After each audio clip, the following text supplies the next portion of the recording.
Welcome to ordinary diaries. ಇವತ್ತು ರಾಗಿ ರೊಟ್ಟಿ with ಎಣ್ಗಾಯಿ ಪಲ್ಯ ಮಾಡೋಣ ಬನ್ನಿ. ಈ ವಿಡಿಯೋದಲ್ಲಿ ನೋಡಿ, ಡೀಟೇಲ್ ಆಗಿದೆ.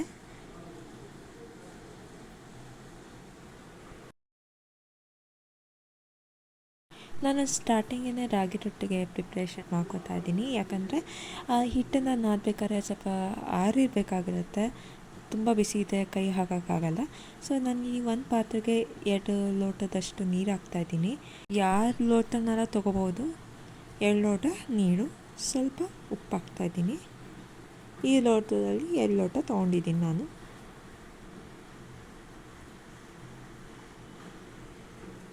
ಇನ್ನೇನು ಕುದಿಯೋಕ್ಕೆ ಬರ್ತಾಯಿದೆ ಅನ್ಬೇಕಾದ್ರೆ 2 ಕಪ್ಪಷ್ಟು ರಾಗಿ ಹಿಟ್ಟು ತೊಗೊಂಡಿದ್ದೀನಿ. ಇದರಲ್ಲಿ 2 ಕಪ್ಪು ಒಟ್ಟಿಗೆ ಹಾಕಿದ್ದೀನಿ ದೊಡ್ಡ ಬೌಲಲ್ಲಿ. ಕುದೀತಾ ಇದೆ ಅಂದಮೇಲೆ ಚೆನ್ನಾಗಿ ಕೈ ಆಡಿಸಿ ಆಫ್ ಮಾಡಬೇಕು. ಆಮೇಲಿಂದ ಮೇಲ್ಗಡೆ ಒಂದು ತಟ್ಟೆ ಮುಚ್ಚಿ ಇಟ್ಬಿಡಬೇಕು ಸ್ವಲ್ಪ ಹೊತ್ತು. ಇವಾಗ ಎಣ್ಗಾಯಿ ಪಲ್ಯಕ್ಕೆ ಏನೇನು ಬೇಕು ಅಂತ ನೋಡೋಣ. ಇದು ಕೊತ್ತಂಬರಿ ಬೀಜ, ಏಲಕ್ಕಿ, 3 ಲವಂಗ, ಚಕ್ಕೆ, ಒಂದು ಚೂರು, ಆಮೇಲಿಂದ ಮೊಗ್ಗು, ಬೆಳ್ಳುಳ್ಳಿ, ಅರಿಶಿನ, ಸಾಂಬಾರು ಪೌಡರು. ಇದು ಉಚ್ಚೆಳ್ಳು ಮತ್ತು ಹುರ್ಕಡ್ಲೆನ ಬಿಸಿ ಮಾಡಿಕೊಂಡು ಹುರ್ಕೊಂಡು ಪೌಡರ್ ಮಾಡ್ಕೊಂಡಿರೋ ಪೌಡರು, ಅದು ಬ್ಲ್ಯಾಕ್ ಕಲರ್ ಇರೋದು. ಇದು ಸಾಂಬಾರು ಪುಡಿ. ಬೇಕಾದರೆ ನೀವು ಮಿಕ್ಸರ್ದಾಗೂ ಬೇಕಾದ್ರೆ ಹಾಕ್ಕೋಬೋದು. ನಾನಿಲ್ಲಿ ಖಾರದ ಪುಡಿನ ಮಿಕ್ಸ್ ಮಾಡಿಲ್ಲ, ಯಾಕಂದರೆ ಎಲ್ಲ ಪಲ್ಯಕ್ಕೂ ಅದು ಚೆನ್ನಾಗಿರಲ್ಲ. ಈ ಹಸಿಮೆಣಸಿನ್ಕಾಯಿ ಹಾಕ್ಬೇಕಾದ್ರೆ ಅದು ಅದಕ್ಕೆ ಆಗಲ್ಲ ಅಂದ್ಬಿಟ್ಟು ನಾವು ಈ ಥರ ಮಾಡ್ಕೊಂಡು ಇಟ್ಕೊಂಡಿರ್ತೀವಿ. ಇನ್ನು ಎಣ್ಗಾಯಿಗೆ ಮೇನ್ ಇಂಗ್ರೀಡಿಯೆಂಟೇ ಬದನೆಕಾಯಿ. ಅದ್ರ ಜೊತೆಗೆ ಸ್ಪೆಷಲ್ಲಾಗಿ ನಾವು ಈರುಳ್ಳಿನ ತೊಗೊಂಡಿದ್ದೀವಿ. ನೋಡಿ, ಸುತ್ತ ಮಾತ್ರ ಕಟ್ ಮಾಡ್ಕೊಳ್ಳೋದು. ಆಮೇಲಿಂದ ಚೆನ್ನಾಗಿ ತೊಳ್ಕೊಬೇಕು. ಸಿಪ್ಪೆನ ಬಿಸ್ಕೊಂಡು ಚೆನ್ನಾಗಿ ತೊಳ್ಕೊಬೇಕು. ಮಧ್ಯದ ಸ್ವಲ್ಪ ತಗೋಬೇಕು, ಯಾಕಂದರೆ ಅದು ಒಳಗಡೆ ಎಲ್ಲ ರಸನೆಲ್ಲ ಇಟ್ಕೋಬೇಕಾಗಿರುತ್ತೆ. ಅದಕ್ಕೇ ಮಧ್ಯದ್ದು ತೆಗಿಬೇಕು. ಇನ್ನೊಂದು ಸತಿ ಕ್ಲೀನ್ ಮಾಡ್ಕೋತಾ ಇದ್ದೀನಿ.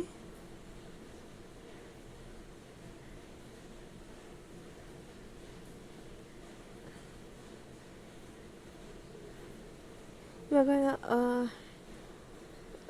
ಬದನೆಕಾಯಿಗೆ ಹೇಗೆ ಕಟ್ ಮಾಡ್ಕೋಬೇಕು ಅಂತ ತೋರಿಸ್ತಾ ಇದ್ದೀನಿ. ಇಲ್ಲಿ 2-3 ರೀತಿ ಕಟ್ ಮಾಡ್ಕೋಬೋದು. ತುಂಬ ಪುಟ್ಟದಾದರೆ ಅದಕ್ಕೇನು ಅರ್ಧ ಕಟ್ ಮಾಡೋ ಅವಶ್ಯಕತೆ ಇರಲ್ಲ. ಇಲ್ಲ ಬರೀ ಸ್ವಲ್ಪ ದೊಡ್ಡದಿದ್ದು ಅದಕ್ಕೆ ಮಧ್ಯ ಕಟ್ ಮಾಡಿದ್ರೆ ತಿನ್ನೋಕ್ಕೂ ಚೆನ್ನಾಗಿರುತ್ತೆ. ಮತ್ತು ಈಗ ಜಾಸ್ತಿ ಜನ ಬಂದಾಗ ಹೇಗೆ ಮಾಡ್ಕೋಬೋದು ಅಂತಲೂ ಗೊತ್ತಾಗುತ್ತೆ. ಈ ಥರ ಮಧ್ಯದಲ್ಲಿ ಕಟ್ ಮಾಡ್ಕೊಂಡಿದ್ರೆ ಕೆಲವೊಮ್ಮೆ ಹಂಗೆ ಆಗುತ್ತಲ್ಲ, ನಮ್ಗೆ ಗೊತ್ತೇ ಇರಲ್ಲ. ಬೆಳಗ್ಗೆ ಬರ್ತಾರೆ, ಫೋನ್ ಮಾಡ್ತಾರೆ, ಇವತ್ತು ಬರ್ತಾಯಿದ್ದೀವಿ ಅಂತ. ಸಡನ್ನಾಗಿ ನಮ್ಮ ಹತ್ರ ಇಲ್ಲ ಪ್ರಿಪೇರ್ ಮಾಡ್ಕೊಂಡ್ಬಿಟ್ಟಿರ್ತೀವಿ. ಅವಾಗ ಏನು ಮಾಡೋದು ಅಂತ ಆಗುತ್ತಲ್ಲ, ಅಂಥ ಟೈಮ್ಗೆ ಇದು ಹೆಲ್ಪ್ಫುಲ್ ಆಗಿರುತ್ತೆ. ಫ್ರೆಶ್ ವಾಟರ್ ತೊಗೊಂಡಿದ್ದೀನಿ, ಅದಕ್ಕೆ ಸ್ವಲ್ಪ ಉಪ್ಪು ಆ್ಯಡ್ ಮಾಡ್ತಾಯಿದ್ದೀನಿ.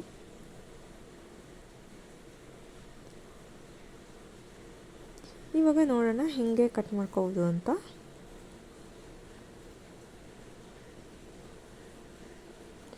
ತೊಟ್ಟನ್ನೆಲ್ಲ ತೆಗಿತಾ ಇದ್ದೀನಿ.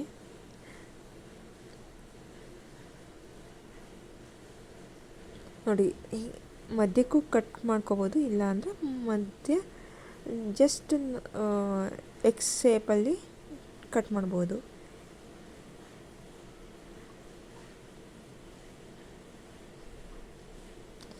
ಮೇನ್ ಕಟ್ಟಿಂಗೆಲ್ಲ ಇರೋದು ಒಳಗಡೆ ಇಟ್ಕೊಳ್ಳೋಕ್ಕೆ ಇದೇ ತುಂಬ ಸಹಾಯ ಮಾಡೋದು.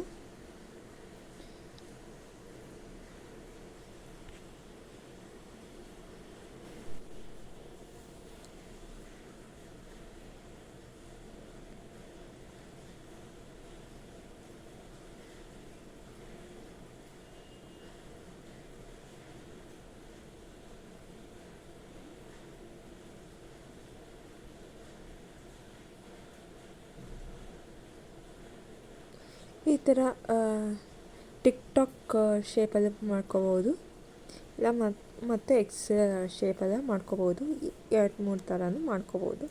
ಮತ್ತೊಂದು ತೋರಿಸ್ತಾ ಇದ್ದೀನಿ. ಆ ಕಡೆ ಈ ಕಡೆ ಕಟ್ ಮಾಡಿಕೊಂಡು ಮತ್ತೆ ಅದೇ ರೀತಿ ತಿರ್ಸ್ಕೊಂಡು ಮತ್ತೆ ಎರಡು ಆಕಾರ ಕಟ್ ಮಾಡ್ಕೋಬೇಕು. ಪೂರ್ತಿ ಕಟ್ ಮಾಡ್ಕೊಳ್ಳೋಂಗಿಲ್ಲ, ಜಸ್ಟ್ ಅಷ್ಟೇ. ಇವಾಗ ಮಸಾಲೆಗೆ ರುಬ್ಕೊಳ್ಳೋಕ್ಕೆ ಏನೇನು ಬೇಕು ಅಂತ ನೋಡೋಣ. ಅದೇ ಹೇಳ್ದಂಗೆ ಮೊಗ್ಗು, ಚಕ್ಕೆ, ಬೆಳ್ಳುಳ್ಳಿ, ಲವಂಗ, ಏಲಕ್ಕಿ, ಆಮೇಲಿಂದ ಕೊತ್ತಂಬರಿ ಬೀಜ ಇವನ್ನೆಲ್ಲ ಉಟ್ಕೋಬೇಕು. ಡ್ರೈ ರೋಸ್ಟ್ ಮಾಡ್ಕೋಬೇಕು. ಉಟ್ಕೊಂಡಾದ್ಮೇಲಿಂದ ಮಿಕ್ಸಿಗೆ ಟ್ರಾನ್ಸ್ಫರ್ ಮಾಡಿಕೊಂಡು ಇದಕ್ಕೆ ಕಾಯಿ ತುರಿ, ಮೆಣಸಿನ್ಕಾಯಿ, ಕೊತ್ತಂಬರಿ, ಹುಳಿ, ಅರಿಶಿನ, ಸಾಂಬಾರು ಪೌಡರು ಹಾಕಿ ಆಮೇಲೆ ಉಪ್ಪು ಹಾಕಿ ಸ್ವಲ್ಪ ರುಬ್ಕೋಬೇಕು, ಚೆನ್ನಾಗಿ ರುಬ್ಕೋಬೇಕು.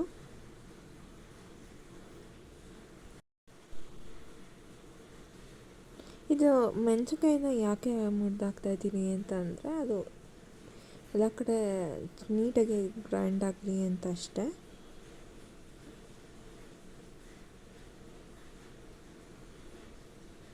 ಬೆಳ್ಳುಳ್ಳಿ ಒಂದು ಹಾಕಬೇಕು, ಮರ್ತೋಗಿತ್ತು ನನಗೆ. ಅರಿಶಿನ, ಇದಕ್ಕೆ ಯಾವುದೇ ರೀತಿ ಕಡಲೆ ಬೀಜ ಅಥವಾ ಎಳ್ಳು ಏನು ಬೇಡ. ಇದರಲ್ಲೇ ತುಂಬ ತಿಕ್ಕಾಗಿ ಬರುತ್ತೆ, ತುಂಬ ಟೇಸ್ಟಿಯಾಗಿರುತ್ತೆ. ಒಂದು ಸತಿ ಮಾಡ್ಕೊತೀನಿ, ನಿಮ್ಗೆ ತುಂಬ ಇಷ್ಟ ಆಗಿ ಪದೇ ಪದೇ ಇದನ್ನೇ ಇದು ಮಾಡ್ಕೋತೀರಾ. ಇದು ಆ್ಯಕ್ಚುಲಿ ದಾವಣಗೆರೆ ಸ್ಪೆಷಲ್ ಇದು. ಇದಕ್ಕೆ ಕೆಲವರು ಟೊಮ್ಯಾಟೊನ ಹಾಕ್ತಾರೆ, ಅದ್ರ ಬದಲು ನಾವು ಹುಳಿ ಹಾಕ್ತಾಯಿದ್ದೀವಿ. ಹುಳಿನ ನಾವು ಒಂದು ತಿಂಗಳಿಂದನೇ ರಸನೆಲ್ಲ ತಗೊಂಡು ಕುದಿಸ್ಕೊಂಡು ಇಟ್ಕೊಂಡಿರ್ತೀವಿ. ನಮ್ಗೆ ಬೇಕಾದಾಗ ಈ ಥರ ಸುಮ್ಮನೆ ಅದು ಫ್ರೀಜರಿಂದ ತೆಗೆದು ಪಲ್ಯ ಮಾಡೋಕ್ಕಿಂತ ಮುಂಚೆ ಜಸ್ಟ್ ಸ್ವಲ್ಪ ನೀರೆಲ್ಲ ಬಿಟ್ಕೊಳ್ಳುತ್ತೆ, ಆವಾಗ ತಗೊಂಡು ಪಲ್ಯಗಳಿಗೆ ಹಾಕೋದು, ಸಾಂಬಾರ್ಗೆ ಹಾಕೋದು, ಆ ಥರ ಮಾಡ್ಕೋತೀವಿ. ಇಲ್ಲಿ ತೋರಿಸ್ತಾ ಇದ್ದೀನಿ ಹೆಂಗೆ ಇದು ಮಾಡೋದು ಅಂತ, ಫಿಲ್ ಮಾಡೋದು ಅಂತ.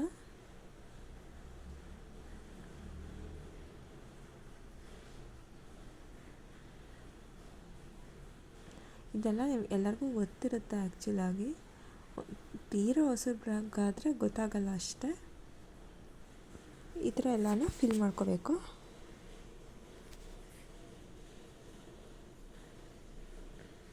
ನೋಡಿ ಎಲ್ಲನೂ ಫಿಲ್ ಮಾಡಿದ್ದೀನಿ. ಇನ್ನೂ ಆನಿಯನ್ಗೆ ಏನು ಮಾಡಿಲ್ಲ ನಾನು. ನೆಕ್ಸ್ಟ್ ಈಗ ಒಗ್ಗರಣೆ ಹಾಕೋಣ. ಮಾಮೂಲಿ ಸಾಸಿವೆ, ಜೀರಿಗೆ, ಆಮೇಲಿಂದ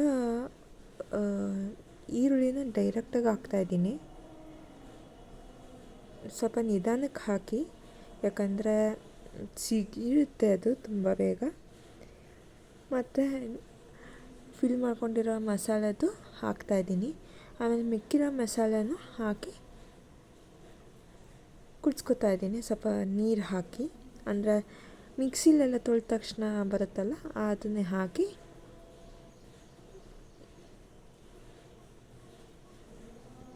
ಆಮೇಲಿಂದ ಹುಚ್ಚೆಳ್ಳು ಪೌಡರ್ ಇರುತ್ತಲ್ಲ ಅದನ್ನು ಹಾಕಿ ಮಿಕ್ಸ್ ಮಾಡಿದ್ರೆ ಇವಾಗ ಚೆನ್ನಾಗಿ ಕುಡಿಯೋಕ್ಕೆ ಬಿಡೋಣ.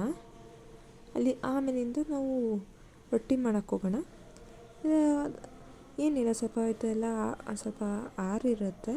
ಸೊ ಇದಕ್ಕೆ ಸ್ವಲ್ಪ ಹಿಟ್ಟು ಹಾಕ್ಕೋಬೇಕು, ಹಸಿ ಹಿಟ್ಟು.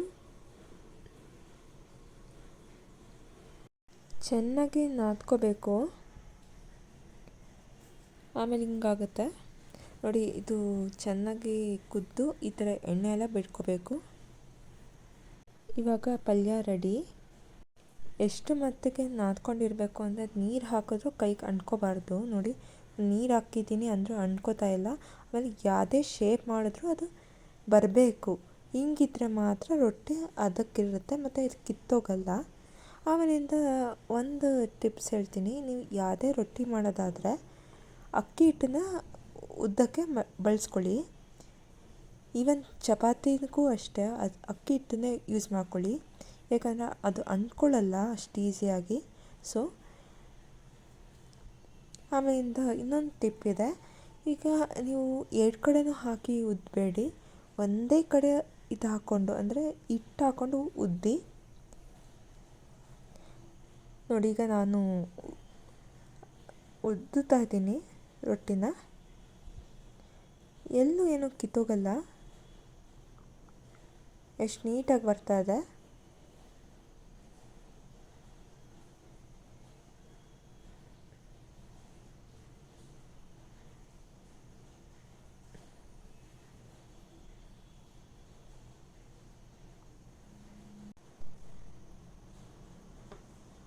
ಆಮೇಲೆ ಹೆಂಚು ಕಾಯಿಸ್ಕೊಂಡಿರಿ. ಎಷ್ಟು ನೀಟಾಗಿ ಬರುತ್ತೆ ಅಂದರೆ ಅಷ್ಟು ನೀಟಾಗಿ ಬರುತ್ತೆ. ಆಮೇಲೆ ಇನ್ನೊಂದು, ಮೇಲ್ಗಡೆ ಹಿಟ್ಟು ಹಾಕಿಲ್ದೇ ಇರೋ ಕಡೆ ಹಾಕಬೇಡಿ. ಇದು ಹಿಟ್ಟು ಹಾಕಿರೋ ಕಡೆ, ಕೆಳಗಡೆ ಹಿಟ್ಟು ಹಾಕಿಲ್ದೇ ಇರೋ ಕಡೆ. ಬೇಕಾದ್ರೆ ನೀವು ಇನ್ನೊಂದು ಸತಿ ಹೋಗಿ ವೀಡಿಯೋನ ನೋಡಿ. ನಾನು ಒಂದೇ ಸತಿ ಹಾಕಿರೋದು ಹಿಟ್ಟು, ಪದೇ ಪದೇ ಹಾಕೋಬಾರ್ದು. ಹಂಗೆ ಹಾಕ್ಕೊಳ್ಳಿಲ್ಲ ಅಂದರೆ ನೀಟಾಗಿ ಬರೋದು ರೊಟ್ಟಿ. ಆಮೇಲಿಂದ ಮೇಲ್ಗಡೆ ಹಿಟ್ಟಾಗಿರುತ್ತಲ್ಲ, ಅದಕ್ಕೆ ಒದ್ದೆ ಬಟ್ಟೆ ತೊಗೊಂಡು ಒರೆಸಿ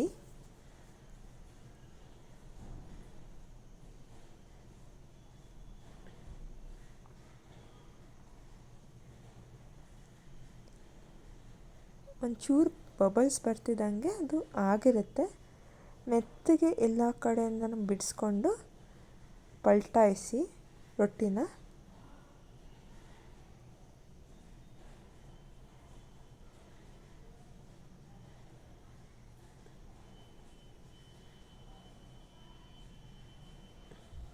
ನೋಡಿ, ಇದು ಹಿಟ್ಟು ಹಾಕಿಲ್ಲ, ಅದಕ್ಕೂ ಇದಕ್ಕೂ ಎಷ್ಟು ಡಿಫ್ರೆನ್ಸ್ ಇದೆ ನೋಡಿ. ಇದು ಉಬ್ತಾ ಇದೆ ನೋಡಿ.